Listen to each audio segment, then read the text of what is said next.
Dear students, हम जो तिङन्त प्रकृति के अंतर्गत पढ़ रहे थे उन सूत्रों में आज हम स्टार्ट कर रहे हैं नित्यम गीतः सूत्र से। तो इस सूत्र का अर्थ है कि गीत लकारों लंग लकार, लिंग लकार, लुंग लकार और दृंग लकार के उत्तम पुरुष के क्षय का नित्य लोप होता है, अर्थात वह और मैं के विसर्ग का लोप होगा।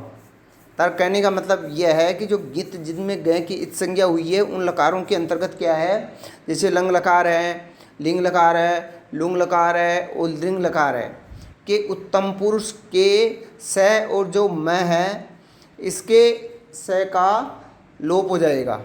जैसे उदाहरण के रूप में भवाव, तो भू धातु से लोट लकार किया हमने उत्तम पुरुष के द्विवचन के अंतर्गत, वह के विसर्ग का लोप कर दिया तो भवाव बन गया। शेष कार्य पहले की जैसे ही चलेंगे। भवाम भू धातु से लोट लकार किया उत्तम पुरुष के बहुवचन में, मैं के विसर्ग का लोप हो गया इसी सूत्र से। कौन से सूत्र से? नित्यम गीता है, इस सूत्र से। शेष कार्य वैसे ही भवानी जो पहले वन में सिद्ध की है मैंने बता दिया है, उसी के तुल्य होंगे, उसमें जो सूत्र लगेंगे वही सूत्र लगेंगे। इन अब जो बाकी सूत्र हैं वो नए सूत्र एक एक दो दो लगेंगे और बाकी सूत्र वो जो भवती में भू धातु के हमने बताया था मैंने, भवती है, लिट लकार है, लोट लकार है और बाकी जो लकारों में जो सूत्र बताए हैं वही सूत्र लगेंगे और बाकी नए सूत्र हैं वो एक दो तीन सूत्र ही लगेंगे। अनद्यतने लंग, अनद्यतन का मतलब है जो आज का न हो। भूतकाल अर्थ में धातु से लंग लकार होता है, लंग लकार का मतलब भूतकाल, अनद्यतन भूत जो आज का न हो। अब आगे सूत्र है लुंग लंग लृंग क्षवर डू उदात्ता है। इस सूत्र का अर्थ है कि लंग लुंग और लृंग लकारों में धातु से पहले अट का आगम हो जाता है। धातु से पहले, ये ध्यान रखने की बात है कि ये धातु से पहले होता है अट का आगम। अट का अनुबंध लोप करने पर अशेष रहता है और वह अट क्या होता है? उदात्त होता है। अब आगे सूत्र है इतस्य, परस्मै पद में गीत लकारों लंग लिंग लुंग और लृंग के अंतिम जो उ है उसका ई है उसका लोप हो जाता है। इतस्य ई का लोप हो जाता है।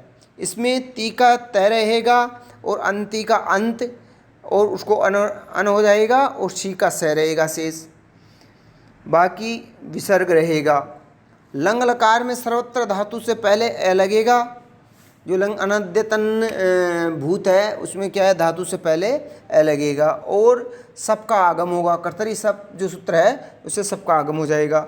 भू को गुण हो जाएगा सार्ध धातु का आर्ध धातु संज्ञा करके और सार्ध धातु का आर्ध धातु के जो सूत्र है उससे गुण हो जाएगा और एच जो सूत्र है उससे अवादेश हो जाएगा।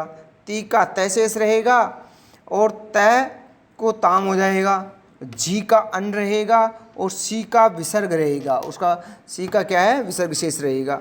थस को तम हो जाएगा और थ को तय होगा। मी को अम होगा। वह मैं वही बता रहा हूँ जो विशेष इनमें हो रहे हैं वही बाकी पहले जो मैंने उदाहरण बताए हैं उन्हीं के समान सूत्र लगेंगे। वह और मैं के विसर्ग का लोप होगा, शेष भू लट के तुल्य ही रूप चलेंगे और वैसे ही सिद्ध होंगे। उदाहरण के तौर पर जैसे मैं एक बता रहा हूँ आपको, अभवत जैसे कैसे सिद्ध हुआ? भू सत्तायाम अनद्यतने लुट लंग लकार प्रथम पुरुष एक वचन। इसमें क्या है? लंग लकार किया हमने, अनुबंध लोप किया, लय बचा, लय के स्थान पर हमने तिप्तस्जी जो सूत्र है उस तिप्तस्जी सूत्र से हमने ती कर दिया, अनुबंध लोप किया, ती बचा। अब लुंग लंग लिंग क्षर डूद आता है, इस सूत्र से क्या है? अट का आगम कर दिया। अट का आगम करने के बाद उसका अनुबंध लोप किया, ऐसे इस बचा। अब हमारे सामने स्थिति आई ए भू और ती। अब जो सार्वधातुक संज्ञा करने वाला सूत्र है वो आता है, सार्वधातुक संज्ञा करता है तिंग सित सार्वधातुकम। ये पहले भी आ चुका है। इस सूत्र से क्या है? सार्वधातुक संज्ञा हुई। सार्वधातुक संज्ञा होने के बाद में ए भू ए और ती, ये कर्तरी शब्द से यहाँ पर क्या आ गया? ए आ गया। कर्तरी शब्द से इसका अनुबंध लोप किया तो ऐसे रह गया। यह सित सार्वधातुक होने के कारण इसमें क्या है? हमने गुण कर दिया गुण करने के बाद में सार्वधातुक आर्धातुक से गुण हो जाएगा। भू में जो ऊ है उसको ओ गुण हो जाएगा। ओ गुण होने के बाद में ओ को एचो अवय जो सूत्र है उससे अवादेश हो जाएगा। अवादेश करने के बाद में हमारे सामने स्थिति आती है, वो यह है कि अ भव अ और ती। अब इसके बाद में इतस्य जो सूत्र है वो इतस्य सूत्र आता है। वो इतस्य सूत्र क्या करता है, तिप के इकार का लोप करता है। तीप के इकार का लोप कर दिया तो तय शेष रहा। अब हमारे सामने स्थिति आती है अ भव और तय, ये स्थिति हमारे सामने आ गई। इसका संयोग कर दिया, मिला दिया तो अभवत रूप सिद्ध हो गया। इसी प्रकार अभवत, अभवताम, अभवन, अभवय, अभवतम, अभवत, अभवम, अभवा और अभवाम रूप सिद्ध होंगे। थैंक यू, नमस्कार।